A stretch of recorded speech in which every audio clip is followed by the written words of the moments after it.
bahar çağı əlində çiçək, pəncərəmdən mənə baxdın çəkildin.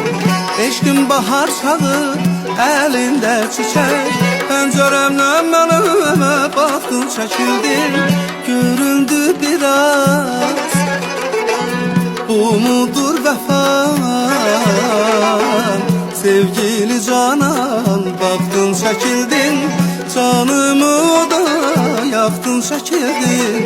Ay qız sən mənə baxdın çəkildin. Eşqin gönlündə, mən ürəyimdə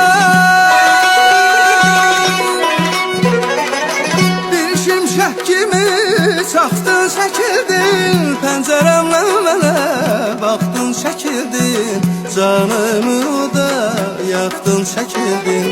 Göründü biraz, bu mudur vəfa?